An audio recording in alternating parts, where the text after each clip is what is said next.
Have you ever heard, I can heal the sick, but I can't raise the dead? It might be an expression when we try to dress like Don Johnson and sorry, couldn't resist. But when we love each other and we focus on those kind of fun things that we share with, me always picking on Keith, the severity of life sometimes seems not so severe. But when Jesus was facing life as it really happened, in the Gospel of John chapter 11, his friend had died,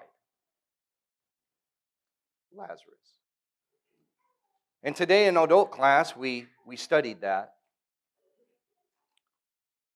And when we are familiar with also the expression, where there's life, there's hope, the reading today is going to show us where our hope really lies. In Jesus.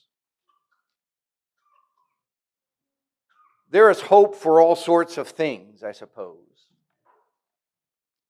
But once death comes, there's only one hope. You will see the glory, Jesus said.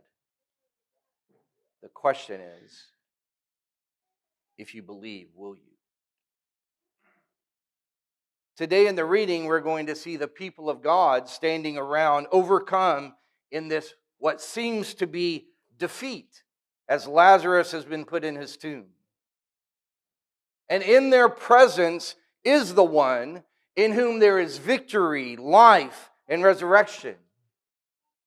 He will make abundantly clear that what he says is evident in what he does. That's why John will write this gospel and say, these things are written so that you may believe that Jesus is the Messiah, the Son of God, and by believing you may have life in his name. But the real question is, if you believe, will you see the glory? John is about to show us the glory that the Father had planned for the Son. He has shown us what we call the 7 declarations. I am the bread of life. I am the light of the world. I am the gate for the sheep. I am the good shepherd.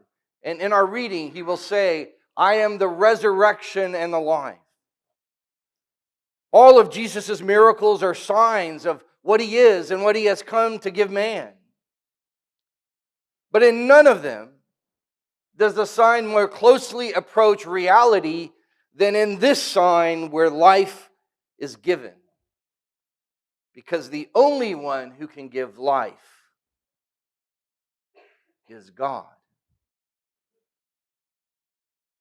So the raising of Lazarus provides this beautiful transition in the book from the signs that Jesus does to the glory that he will now show. In fact, when John began the letter, it says in him was light and life. And as John is concluding these signs, he talks about how Jesus is the light of the world in John chapter 8, verse 12, by taking a man born blind and showing in his eyes the power that he has to bring light to a man who was in darkness. And now we're going to read about a man who has already died. And Jesus is going to bring him life. But the reason that Jesus will bring both of them light and will bring them life is because he is God. Life and light emerge from him. There's also things that I want you to consider before we begin our reading. We talked about some of this in the class, so those of you who are in the class, I'm sorry for the repetition. But the Bible will tell us that twice in this reading that Lazarus was in the tomb 4 days. Under Jewish culture, the formal mourning time for households went on for like 7 days. But it was much more common for them to bury the body at the beginning of that grief time, the mourning time, versus at the end of it. Oftentimes, the body was placed into the burial cave the very first day. In fact, if you remember in Acts chapter 5 and verse 6 and 10, when Ananias and Sapphira die because they have lied to God, they are buried that day. So when Lazarus has died, after the entourage has gone to gather from Jesus, or gather to Jesus, and tell him that Lazarus was sick and that the sisters had wanted Jesus to come and make him well, he probably died while they were going. And there's also truth and evidence that the Jews, in their thinking about death, because they didn't have microscopes to study under and everything else like that, that they saw traditionally that when the body dies, the spirit leaves the body. But they would speak of the spirit hovering around the body for up to 3 days, wanting to come back into life. That when the fourth day come, the Jewish culture in their writings in the Mishnah, etc., giving instructions about how to deal with death in what we would call funerals, that the spirit would return on the fourth day. The significance of 4 days that we're told twice in this gospel is to make you and I aware that John wants you to know Jesus did not resuscitate Lazarus. Nor did Jesus wait for the spirit that was hovering around his body just to come back into the body. But by the power of the voice that is God in the flesh, the Father with the Son and the Spirit called the spirit Lazarus back to his body and raised him. There could be no question. This first order miracle, an unequivocal demonstration that Jesus was not just a teacher, Jesus was not just a good man, Jesus was not just a miracle worker. Jesus was God. And sometimes when we read this text, we do the death dance. It's my word. Because we live in a culture that denies death. Families no longer prepare and dress bodies. Even when my mom died, I was in the room when she died. When my dad died, I was outside the room, but I had been there waiting for him to die. But I did not prepare his body for funeral. In fact, in our culture, that is something that very few people do. We have organizations, professionals, and hospices to sterilize us from the emotion of what death really brings to our reality.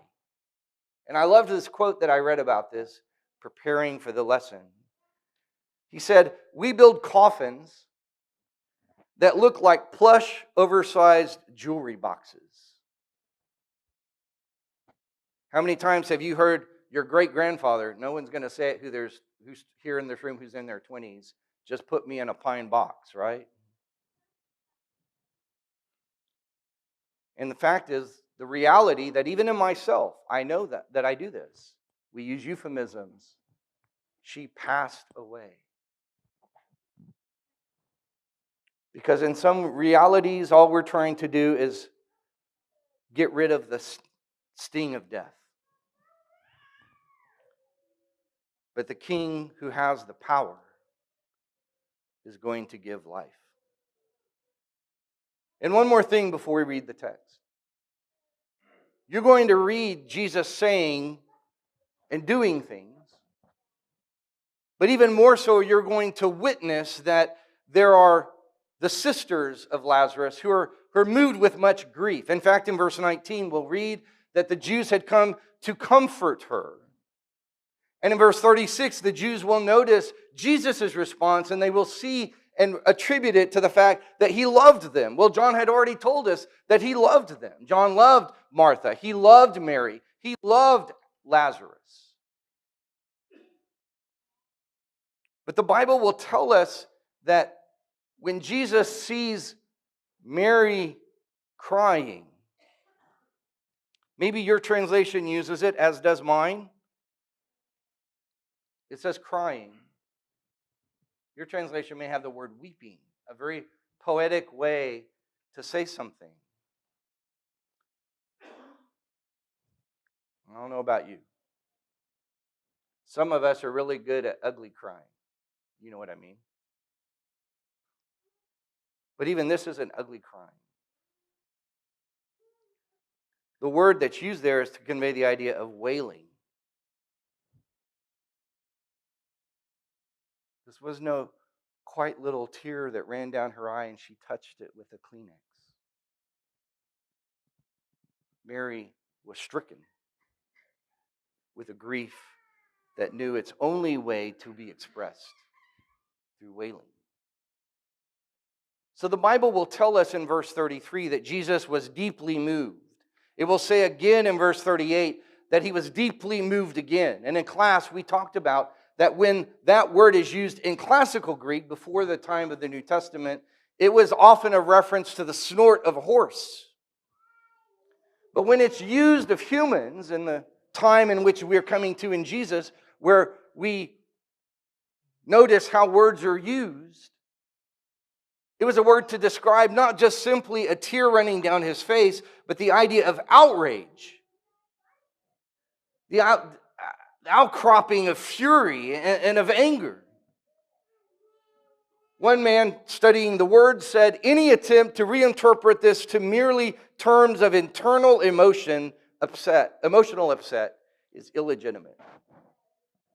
In fact, if you'll notice when we read the text, it will say not only was he deeply moved in his spirit, it says that he was troubled. And what I want you to see that what this answer is for you and me is something more than just the powerful demonstration that he's God. But that Jesus was surrounded by everything that robs humanity of what God had intended. Everything that Satan has stolen from us. And for Jesus, there was the public chaos and distrust that surrounded him. The loud wailing and the crying, the scene of a cemetery and the reminders of death and the result of sin, because together this outraged him as the Son of God, and he had come into this world to reverse the damage the evil one had done in our lives. He was outraged that the devil would do that to the people that God loved. Because he's angry at death and the devastation it brings. Because only in him, who is God, will there be life. And Jesus makes this point in John chapter 10, verse 17, where he said, I'm willing to lay down my life. Because that's what the Father has instructed me. But I will take it up again. So the next time you sit around because your heart is broken because of death,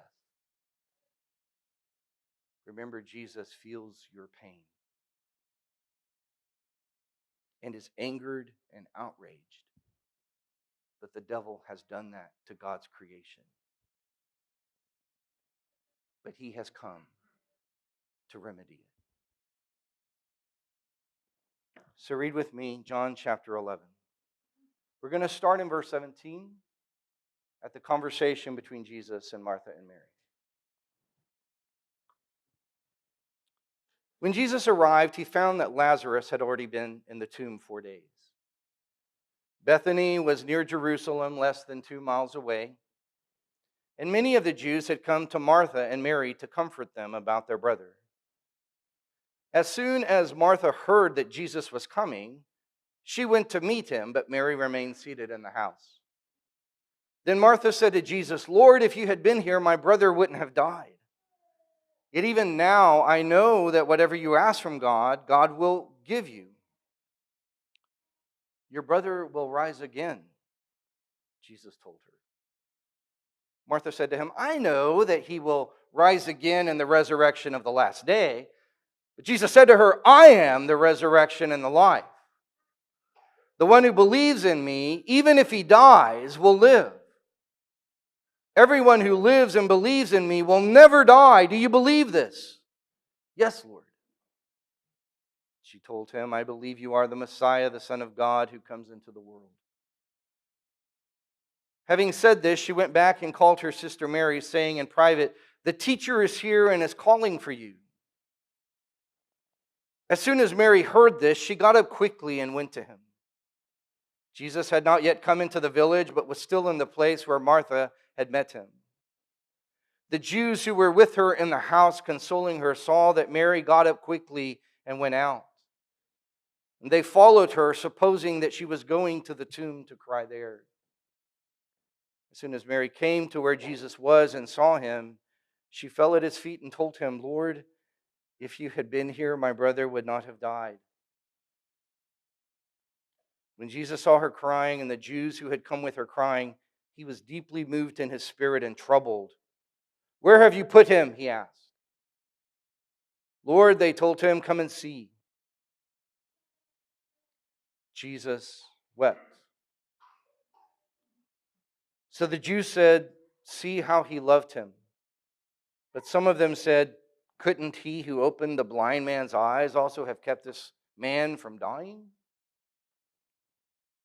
Then Jesus, deeply moved again, came to the tomb. It was a cave, and a stone was lying against it. "Remove the stone," Jesus said. Martha, the dead man's sister, told him, "Lord, there is already a stench because he has been dead 4 days." Jesus said to her, "Didn't I tell you that if you believed, you would see the glory of God?" So they removed the stone. Then Jesus raised his eyes and said, "Father, I thank you that you heard me. I know that you always hear me, but because of the crowd standing here, I said this, so that they may believe you sent me." And he said this.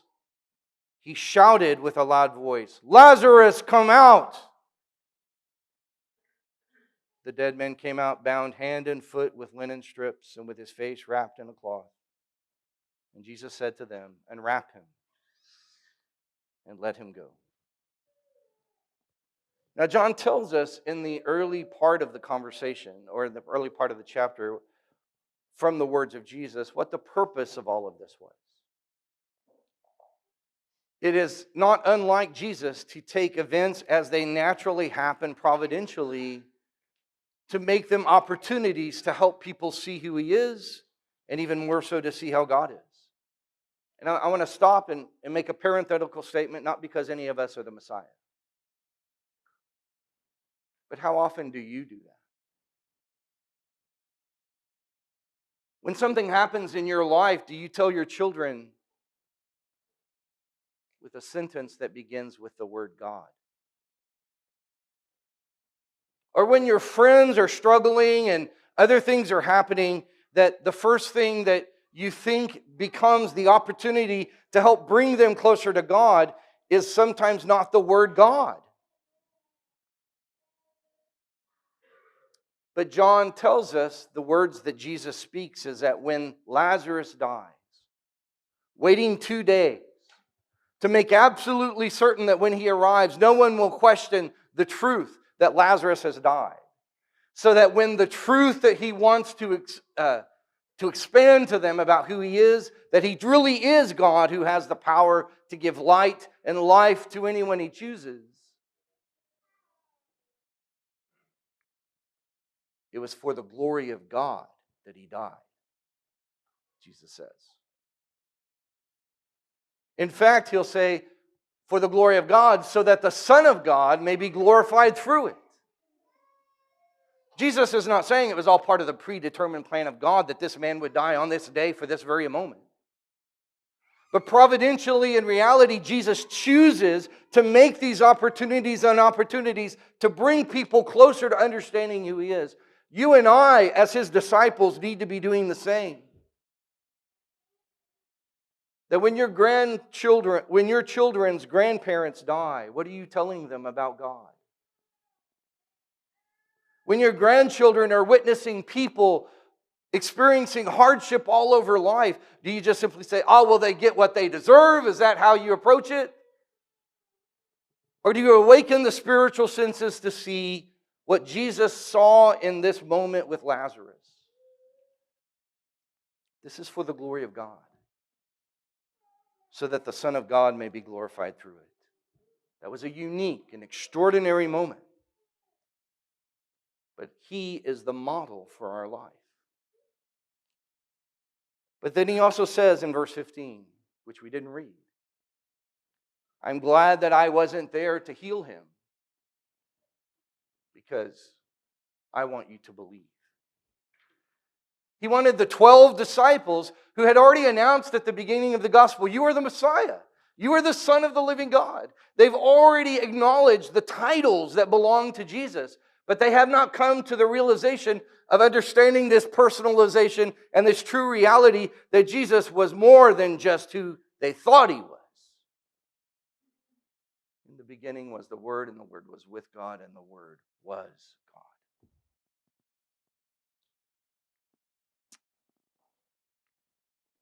He says, the one who believes in me, even if he dies, will live. That's how important it was for Jesus in this moment to help everyone who was witnessing this experience, this truthful, historical reality. That if you will believe in me, even if you die, you will live. So that they may believe you sent me. That's what He says in the prayer. He says, I'm saying this prayer to everyone witnessing as they are seeing me about to say, Lazarus, come out. I want them to believe. Not believe that God exists. These were Jews. They already believed God exists. Not to believe that God was one God. That was part of the things they recited regularly in the synagogue. These Jews would have believed it just like Martha and Mary. In fact, Martha already told Jesus, I know you're the Messiah, the Son of God. But Jesus asked her, do you believe?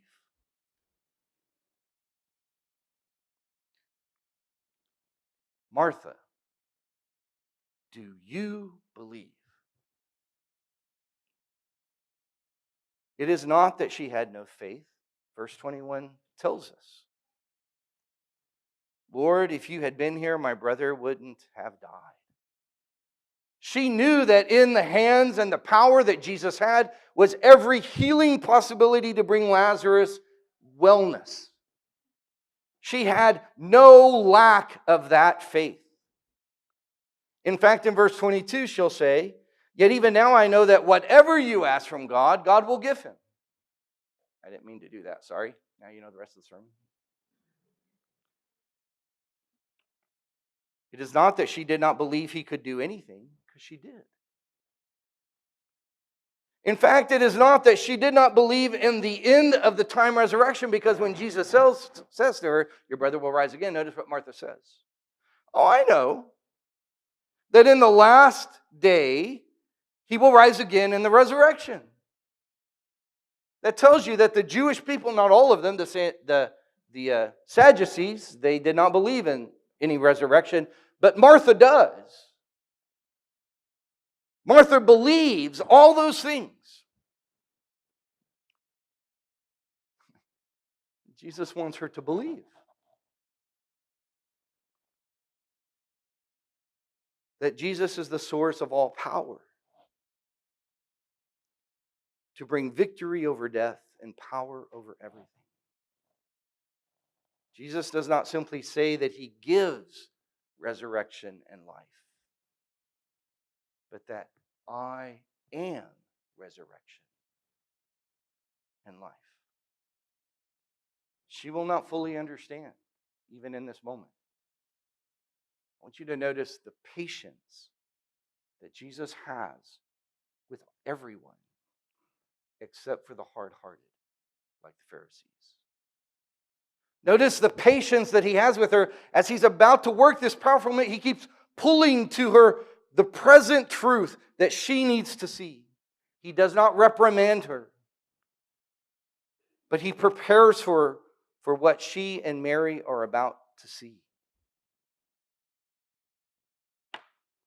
And the Bible doesn't say that he said the same thing to Mary. In fact, the Bible tells us that as soon as Mary comes to him, she says in John's record the very same thing that Martha said. Lord, if you had been here, my brother would not have died.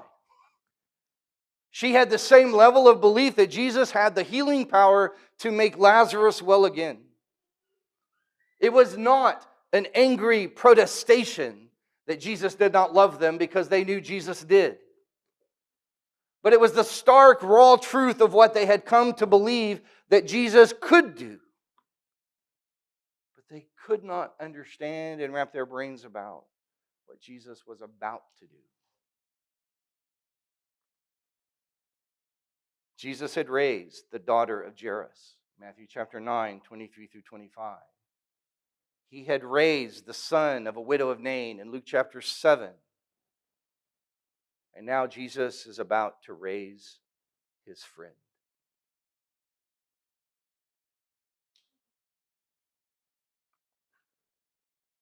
Do you believe? I'm not asking you to follow Jesus because he's some great guy who likes to love people. I'm not asking you to follow Jesus because he's some guy who's going to tell you how to be wealthy in life and give your life full of blessings. I don't want you to follow Jesus because he wants to teach you how to be a full and complete human being who understands how life really works. That is not the reason to believe in Jesus. I write these things to you that you would believe that Jesus is the Son of God, and that believing in his name, you will have life.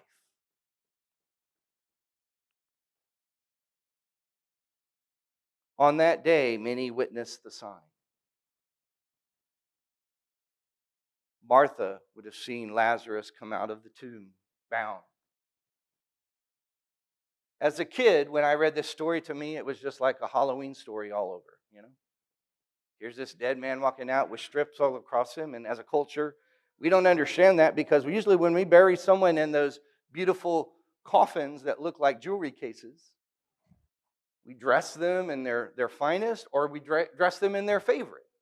We are honoring the moment, understand. No criticism of that. But the Jewish culture is that they would carve out of a hillside a cave and place several openings drilled out of the rock. It would take time to have your own grave. And along the edge of that was like a bench carved into the rock, where when the body was placed in it, the women would come in and with spices wrap the body with those strips of cloth so that as the body decomposed, it would not completely be wrenching the room with stench. And then they would slide the body into one of the carved out tubes until the body completely decomposed. And they would take the bones out and place them in a bone box. You see, death was part of their life because sin was part of their life. And God doesn't want you to forget that. God wants you to teach your children that death happens, but that Jesus is the answer. He is the resurrection and the life. On that day, they all saw it. Martha, Mary, the disciples, and the Jews who came. And you would think, if dead man walking coming out of a tomb would not convince the world, it didn't. Because the Bible tells us, verse 45, therefore many of the Jews who came to Mary and saw what he did believed in him, but some of them went to the Pharisees and told them what Jesus had done. And the Pharisees began their plot, bring it to fruition with the people that they hated the most, the Sanhedrin, to bring Jesus to his ultimate glorification for the world that they didn't realize they were part of. The raw power that Jesus has, the healing power that he has, the light and the life he was to give was in him. So don't tell me Jesus doesn't matter. Don't tell me that you can toy with Jesus as the Son of God and say, oh yeah, I'll sing songs to him once a year. Jesus is the King. He is the creator of the universe. And when he told Martha with every ounce of love for her as the thing that he was about to do without even telling her, I am the resurrection and the life, he told her that he was God. She couldn't wrap her brain around it until he will be raised the third day. Do you believe? Yes, you have to believe because there are facts to believe. But do you believe? When Jesus says, I am who I am, he's the bread of life for you, the bread that has come down from heaven. He says he is the light of the world for you. Do you look to the world for your light, or do you look for him? He says he is the gate for the sheep and the good shepherd. That there is no picture of more consistent care than in the care of a shepherd and how the sheep are protected. And he says he is the resurrection of the life. Believe it, because it's true.